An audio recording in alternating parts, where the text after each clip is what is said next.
This episode of WDW Today is being sponsored by touringplans.com. And hey, if you're looking for a clear, unbiased advice to save time and money on your next Disney World vacation, it's hard to go wrong with touringplans.com, which is the home of the unofficial guide to Walt Disney World, where you're going to find touring plans, lines, the mobile wait time application for your iPhone or smartphone, whatever it may be.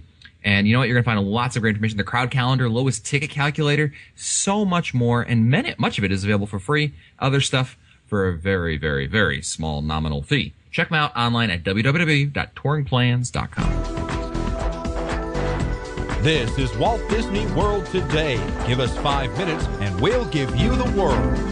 It's Monday, August 30th, 2010, and this is episode 765 of WDW Today. I'm Matt Hotchford of StudioCentral.com. Joining me on today's show is Len Testek, co-author of the unofficial guide to Walt Disney World. And Len, I know you're embarking on your trip to Europe this week, and I just want to say that, should something unfortunate happen, God forbid, I'm just saying. But if that was the case, Bob knows that I'm taking over, right? Right? Yeah, you're on the list. You're on some list anyway. I just want to make sure that I take over the things. It would really be a tragedy if something were to befall you on this trip. That would God be forbid completely unforeseen. Happen. Say on that first segment of train ride that you have, when you go down those stairs to the left. Exactly. Here's my question, and I'm not sure how to do this. When I'm in the United Kingdom and people walk by me and say cheerio, am I supposed to respond with something like Fruity Pebble? I'm thinking not. I'm just thinking not. Yeah. Cheerio. Fruity Pebble. I think the traditional "Good day, Governor" always works with the Brits. That's what I'm going to say. Lucky Charms. Close your mouth, Michael. We are not a codfish. I'm just going to mutter that as I walk around England. Yeah, Monty Python lines are great also when all else fails. All right, I'll do that. Also joining us on today's show is Mike Scopa, a senior feature writer and blogger for allears.net. Welcome, Mike. Scanners detecting more trouble in Sector 9. Buzz Lightyear. Star Tours. Buzz Lightyear. Oh, Buzz Lightyear. I was close. Also joining us on today's show is Mike Newell of Mouse World Radio. Welcome to the show, Mike. Matt, I understand you're going to participate in the final tour to Endor? Yeah, subject to change. But yes, I'm lucky enough our good friend April Baker, who's a D23 member, was able to snag me a spot. Is this like Cher's farewell tour, or like the Who's farewell tour, which goes on for 12 years? Yeah, exactly. She was funny though. She sent me a text message. She's like, "Are you a D23 member?" And I wrote back, "Hell no." And then she's right, "Would you like a ticket to Star Tours thing?" And I said, "Oh yes, please." Yes, please. If we have another. Amazing how it changed. Yeah, well, I'm keeping it real. Also joining us on today's show is the fabulous Annette Owens, a manager of customer relations and group services for MEI and Mouse Fan Travel. Welcome to the show, Annette. Hey guys. Holding down the fort. I'm going to hold down the fort while Lynn's gone. I'm going to take care of the North Carolina crew. Someone's got to be in charge of the country while I leave. Or there you just go. North Carolina. Yeah, well, I'll just post it on Facebook and I'll just ask for volunteers. What could go wrong with that? On today's show, we're talking about a new Magic Kingdom touring plan for parents with younger and older children. And evidently, Len, you've been getting requests for this for a while. Yeah, it's actually been the single most requested item that we didn't have on the website, and it was this. We get emails from parents who've got younger kids that are 4, 5, 6 years old who aren't going to go on thrill rides, and the parents have older kids, either older grade school kids or teenagers who do want to go on the thrill rides. And the question that we invariably get is, how do I keep everyone happy and keep the entire family together throughout the entire day? I've only got one day in the Magic Kingdom. If it was 2 days, it's pretty straightforward, right? You break up Fantasyland and Tomorrowland in different days and so on. And if you're willing to separate the family, we've got the Happy Family touring plans, which do that. But one plan that keeps everybody together was kind of tricky. So we actually started working on this in the spring, and we got a couple of volunteers to help us test it during my ill-fated Memorial Day trip. So we had J.L. Knopp from the Disney Driven Life and Bernie Edwards of the Disney Moms panel volunteer to test different versions of the plans. So in May we came up with like 5 different versions of the plans that we would all test every day in the plan, starting on Saturday and then Sunday and Monday. Just test different versions and tweak them as we went along, and then retest the tweaked versions. So the plan that worked actually ended up being about an hour better in terms of waiting in line than the other ones. So We can walk you guys through it if you like. Yeah, let's walk through this because I'm curious how this is going to accommodate both age segments of children. It is. It's really interesting. So the other thing about this is we decided to include the top 24 attractions, the top 24 highest rated attractions by all age 25 groups. would have been way too many. 25 was just too many. 24 is good. 2 dozen. 2 dozen's a nice even number. It's a nice round number. 24, a nice round number. It's a power of 2, 3, 4, 6, and 8. Really, after the Magic Kingdom's 25th anniversary, you really turned off by that whole number. Yeah, it just didn't. The whole cake thing didn't do it for me. Go ahead. So it starts with Dumbo in Fantasyland, and that's really just because Dumbo was such a slow loading ride and has such low capacity. You really have to do Dumbo first, and then we work through a lot of the attractions in Fantasyland because you're there. So Peter Pan's Flight, Many Adventures of Winnie the Pooh, Mad Tea Party. This is where it gets interesting too. If you've got enough time to see Snow White's Adventure before Toontown opens at 10 a.m., go ahead and ride that now. Same thing for Prince Charming's Regal Carousel. If you can get those things in and still be in line for Toontown when Toontown opens at 10 a.m., then we suggest seeing them now. Otherwise, get in line for Toontown. They're expendable, but when we tested this plan, we realized that most people were finishing the first 4 attractions by like 9:35, 9:40. So even with a bathroom break thrown in or a quick snack break, you've still got 20 minutes with which you could do both those attractions. Now, let me ask you a more it's more of a social issue. You've got, you're right. The first 6 attractions are mostly Fantasyland attractions, and by and large, I would consider these to be attractions that would appeal mostly to kids under the age of 10.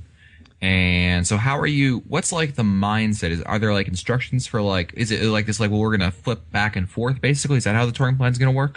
It actually alternates pretty well between attractions that small children like and attractions that older kids like. But again, this is remember, these attractions are the most popular for all age groups combined. So what we did is took the ratings for all of the kids for all of the age groups and added them up. So it's the overall best for everyone. I see. Okay. I got you. Yeah. So except for Dumbo, I think Peter Pan is really popular. It's a 4-star attraction with older kids. It's with 3.5 and then 4 stars. Not that I don't believe you, but Annette, your daughters, they're kind of in the. I know your oldest is definitely in this category of the older teenagers. Right. Your daughter likes Peter Pan, Winnie the Pooh. They still do. Yes, they do. In fact, even in April, we didn't go to Peter Pan because the line was way too long, but we waited in line for Pooh. Yeah. Cool. All right, go ahead, Len. So yeah. Again, for most families, these are all 3-4 star attractions for most segments. So after that, it's Ride the Barnstormer in Toontown. You really want to get that out of the way. And the interesting thing about Toontown here is we're not having you get character autographs now. We do include character autographs later on, but they come later on in the day. So from the Barnstormer, it's we go to the Haunted Mansion in Liberty Square, and we're essentially doing a counterclockwise tour of the park here. So it's Haunted Mansion, then get fast passes for Splash Mountain, and we say if the wait time is less than 10 minutes, go ahead and ride now instead of getting fast passes. Otherwise, you'll come back later on. What was the most difficult variable for you to figure out with this touring plan? It was what to do with when to do Tomorrowland. So we were trying to figure out whether it made sense to do Tomorrowland right after Fantasyland, or to wait later on in the day. It turns out it's better off to wait till right after lunch. Fast passes are still generally available for Space Mountain by that time, and most of the other shows and things like that, the attractions are relatively light. So, and then you end up waiting out Buzz Lightyear. So it's interesting. We go into Tomorrowland for a few attractions, eat some dinner, watch a parade, go back to Tomorrowland. It's interesting. We'll talk about it. So the next little bit we're in Frontierland, and we're going to eat lunch. So it's ride the Magic Carpets of Aladdin, and see the Jungle Cruise, and then Pirates of the Caribbean. Then send somebody to get fast passes for Big Thunder Mountain Railroad in Frontierland. You can see there's a lot of fast pass use here. Oh, one other interesting thing with the touring plan, we use the child swap option on all the thrill rides, so that all the adults get to ride. Smart play. Thanks. Then it's Tour Tom Sawyer Island in Fort Langhorne, and we're assuming about 30 minutes on the island there. Then it's either eat lunch or ride Splash Mountain using the fast passes obtained earlier. Interesting. What let me ask Annette a quick question here, because I think actually Hannah might be younger. I forget who's youngest. Well, you only have one Len, but who's youngest is youngest. But Annette, Hannah. when your daughter, not Allie, the other one. Nicole? Yeah, when Nicole was not like tall enough to ride like Splash Mountain or Space Mountain, is there something you could recommend to some of our listeners who are trying to find something to do while during the child swap over there, something to do with the kids that can't ride? And it was Allie, because Allie's the younger one. Oh, I'm sorry. Okay, that's okay. So what we would end up doing is Allie would play, like over by Splash Mountain, there's a covered area that has a little play area. She would play there. Or we'd take her over to Tom Sawyer's Island, and she would go do that while Nicole was doing Splash Mountain and Big Thunder.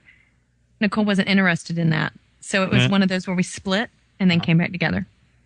Any suggestions for Space Mountain?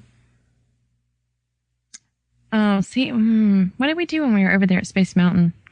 You know what? At that point, I think she was probably just wanting to do the People Mover or Buzz Lightyear over and over again. But, awesome. We always tried to have something else. If she couldn't ride, we always tried. And, it took us a lot longer to get to the height requirements. So after lunch, it's get fast passes for Space Mountain and Tomorrowland.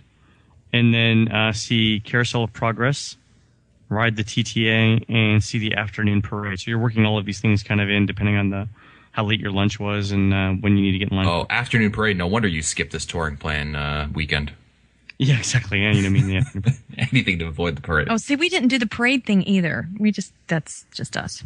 Then it's go ahead. Yeah, I was just gonna say, Scopey, we were talking on Friday's episode about Walt Disney World. Can you imagine the people that sat out there for the parade, the afternoon parade, in just like the middle of the sunlight over there, and like in that heat? It's been a very hot summer over here in Orlando, but there are people that sit out there, for the 45 minutes or so before, and then they watch the parade and they're sitting in the heat. I don't know how they don't die out there. Yeah, I think that it's correct me if I'm wrong, I think it's the left side of Main Street USA that is the shade part for the 3 o'clock parade. So I usually say if you're facing the castle. So, I say, you should think about setting up shop there or setting up shop right outside Country Bear Jamboree or along the mercantile side of Frontierland. I think my kid is we're going to go sit in air conditioning and I'll pull it up on YouTube and be like, here you go. Exactly. On your iPhone. You can watch it. That's real nice. A nice big screen. Hold the phone close. Matt, you can go when it's cooler and not have to do it in the summer. Touche, yeah. So, or I could go in December. You know what he'll do? He'll just call me up and say, hey, could you play the attraction audio for this? Even better. Not that I would ever have done that in the prior. You have done that before. Now close your eyes and pretend it's the nighttime parade. Yeah, no, I know it's kind of late, but we're at the Poly and we really can't hear Wishes. Is there any way you could play Wishes now in the middle of the? Now, like start about 3 minutes in. Yeah, time it right. Now you got to time it right. I would never do that again. I played it that night for you. That's you did. All right, Len, where are we at here? We're still in Tomorrowland. We're seeing Monsters Laugh Floor Comedy Club, and then we're heading off for a couple of quick Fantasyland attractions: PhilharMagic and It's a Small World. Now, neither of those should have long waits at this time of day. Then it's time to get some character autographs at the Toontown Hall of Fame. By this point, I think most of the parents with small children will be getting out of the Magic Kingdom, so lines should be lower now. From there, we're staying on the same side of the park. We're doing the Tomorrowland Speedway in Tomorrowland, and then it's time for dinner, and we're suggesting Cosmic Rays. Before you talk about Cosmic Rays for a second, Len, it's interesting. I guess in the late, 4 or 5 o'clock or so, Tomorrowland starts to empty out a little bit. Is that what I'm getting? It does. People are, people after the parade, families with small children start to think about, heading home, especially if they have a drive or something. That day, or they're going back for a nap or something. And then by the late afternoon, more people are leaving the park than coming in. Okay, cool. Then after that, we got the Toontown Hall of Fame. We got some autographs. The Speedway. Then it's dinner. Then it's Astro Orbiters in Tomorrowland. So that's good. It's a good ride at night. Buzz Lightyear's Space Ranger Spin is next. Now, we don't have fast passes for this, but we think the lines aren't going to be too terrible here most of the year. again, it's just a trade-off on what you can get fast passes for and what you're where you're going to be when. Then it's riding Space Mountain using the fast passes obtained earlier. It's time for the evening parade. Then we have you riding Big Thunder at night using the fast passes that you got in the morning. Then evening fireworks, and it's time to do some shopping and leave. Interesting. It seems like it works out. So this was definitely among the people that you had tested. This was the plan that worked out best. Yeah, this was so we measured the wait time for all of the attractions for all of the plans, and this one was the clear winner by some of the plans took like three and a half hours more for this. We tested a couple different variations on this one too. This was the one that worked out best. So I'd like to thank JL and Bernie for doing all of that legwork. Absolutely. And of course, you can find out that you can see the touring plan, of course, and all the other touring plans that Len has, all 8 billion of them. That's a rough estimate, by the way. Yeah, it's on the blog actually right now. It's check the blog. Yeah, blog.touringplans.com. You'll see it right over there. So nice work as always, Len. Keep up the good work, and I look forward to taking over when should something unfortunate happen. God forbid. God forbid. What could possibly go wrong? What could possibly go wrong with my trip to the I want to remind all of our listeners that this episode has been sponsored by touringplans.com. And hey, the unofficial guide to Walt Disney World is by and large one of the best resources you're going to find for planning your trip to Walt Disney World. And you know what? You can visit them online at touringplans.com. We're going to find things like, obviously, the touring plans that they have, all 8 billion of them, as I mentioned, and also Lines. That's right. You've got the Lines application, which allows you to see wait times on your phone for the different attractions. It could be your iPhone, your Android, your BlackBerry, some other antiquated phone that no one uses anymore. It probably works on that too. Check it out at www.touringplans.com. Very good. Well, that's going to do it for us today. If you want to find our older episodes, read our show notes, or send us your comments, you can visit us at wdwtoday.com. For Len Testa, Mike Scopa, Mike Newell, and the fabulous Annette Owens, I'm Matt Hochberg. We'll see you on the next show. Stupid Judy, stupid energy. This has been a production of Mouse World Radio.